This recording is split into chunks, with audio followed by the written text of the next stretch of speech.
Hello everyone! Another day, another vlog, and this is the part 32 of my daily content or my daily vlog. Kaya nga lang sabi ko sa inyo sa mga iba kong content, baka hindi na din muna ako mag-focus sa mga daily content or daily vlog na ginagawa ko. And I think sharing my content or sharing my daily story for more than 30 days is already enough for you to inspire na hindi tayo kailangan maging tamad. Kaya naman sa mga susunod ko pang video na i-upload, maybe baka kailangan ko mag-focus sa mga affiliate product at the same time, kailangan natin mag-focus sa mga tutorial videos. Hapon na nga ako nakababa that time sa salon dahil ngayon may client na nagpa-schedule sa akin. Simple nga lang yung gagawin namin dahil gusto niya lang daw is light brown yung kulay niya. Light brown na may pagka-blonde. So ayan yung minix and match ko. 9.3, 12.56, tapos 3.0. Sa ratio naman na ginamit ko, 30 ml na 9.3, 30 ml na 12.56, tapos 10 ml na 3.0. Achieve naman namin yung kulay kaya lang hindi ko na napakita dito sa video. Kasi nga umikot kami sa kabilang bahay dahil gusto nga din makita ng client natin yung pinapagawa nating bahay-bahayan dito or yung expansion area natin. At kung mapapansin nyo, hindi ko na din kayo na-update dito. So ito na po yung update kahit na nag-uulan, minsan diretso pa rin po yung operation. Kaya naman kung mapapansin nyo naman, medyo may progress na din talaga at unti-unti natin nakikita na unti-unti na din talaga siyang nabubuo. Alam po medyo matagal pa rin naman talaga ito matatapos pero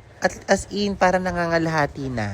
Then right after nga pala niyan, umuwi na ako sa maangay dahil nga maglalaba-labahan pa ang mama-mama. Yes, kasama din naman po sa weekly routine namin yung paglalaba. At kilala nyo naman ako din talaga yung taong walang kaarte-arte sa katawan. Yung baga basta kaya kong gawin. Kung kaya natin magmukhang kutulong, kayang-kaya natin yan. Kasi ako mas bet ko din talaga, ako din yung naglalaba ng mga sinusuot kong damit para nakakasigurado tayong malinis at maayos. Syempre bukod sa makakapagtipid tayo sa pagbabayad ng laba or pagpapalaundry, syempre makakasigurado tayong malinis yung paglalaba natin pag tayo mismo yung naglaba. Ako, syempre, may mga times din naman talaga na wala din talaga akong trabaho or wala akong ginagawa. Kaya naman minsan sinisingit ko talaga yung pagiging ganito. Kumbaga wala tayong sanang sasayangin na oras at panahon na pwedeng lumipas. Kaya naman gawin natin makabuluhan yung araw na lumilipas or panahon. Kumbaga gaya nga ng sinasabi ko sa inyo sa mga daily content na ginagawa ko, gawin natin kapaki-pakinabang yung araw na lumilipas. Na nga rin kami nakapaglaba that time kasi nga walang supply ng tubig sa amin. Kumbaga hinintay pa namin yung supply ng tubig bago kami nakapaglaba kaya inabot na talaga kami dito ng gabi.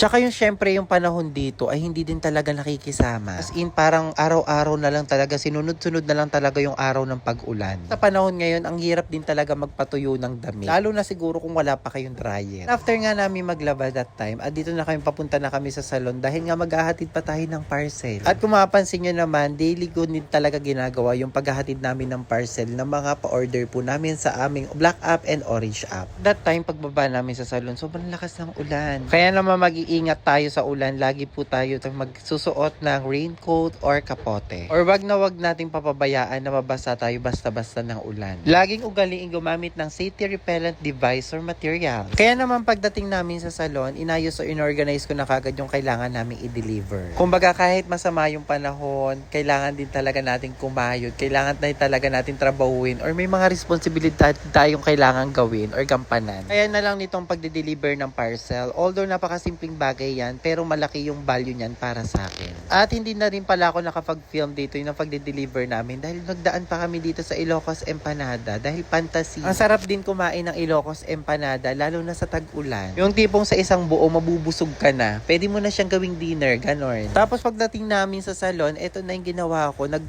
Print na ako ng mga waybill tapos dahil magpapackaging na tayo dyan ng mga parcel. At bumisita pa nga sa atin si Ate Chrissy dyan dahil tutulong daw siya sa pagbabalot. Akala nyo naman talaga napakadaming ibabalot. But anyway, super thankful and grateful lang din talaga ako sa mga taong nakakasama ko na handang tumulong sa akin without asking for any return. Ganyan dapat yung pagtulong, yung kusang loob, yung wala kang inaasahan na anumang kapalit. At siguro sanhin na rin yan ng pagiging mabuti at mabait nating tao sa kanila. Kaya sa buhay, lagi natin pipiliin maging mabuti at mabait na tao. Kasi minsan sa buhay may makakasalamuha tayong may mga pinagdadaan ng hindi maganda. Lagi natin pipiliin na mas maging mabuting impluensya or good vibes tayo sa kanila. Kumbaga, be a symbol of hope and source of happiness. Thank you so much for watching and see you on my next vlog. Bye-bye!